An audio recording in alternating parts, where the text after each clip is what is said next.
what it really means to be a Muslim. And I and countless other Muslims have been taught from our earliest years that our religion demanded respect and caring for others.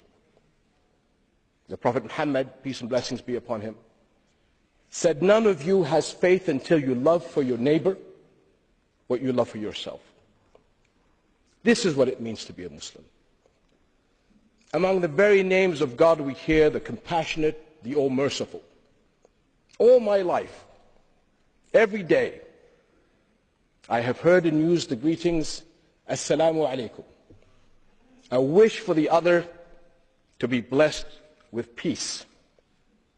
This is what it means to be a Muslim.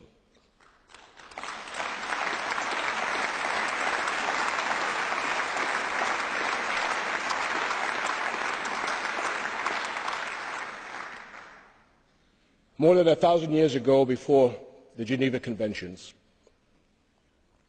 Muslim soldiers were ordered not to kill a child, a woman, or an old person, not to destroy a tree, not to harm a priest, not to destroy a church.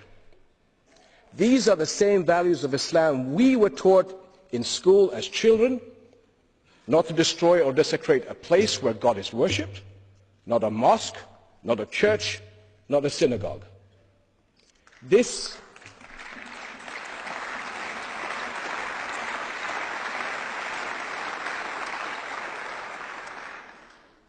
is what it means to be a Muslim. These are the values I teach my children, and they will hand it on to theirs. My friends, I am outraged and grieved by the recent attacks in some countries against Christian and minority communities. This is an offense against humanity as well as Islam.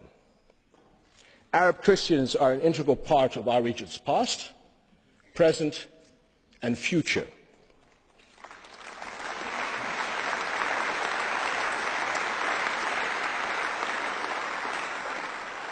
Jordan is a Muslim country with a deeply rooted Christian community.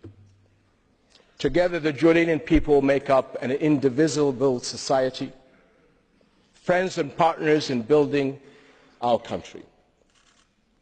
The world's Muslims have a critical role in global understanding.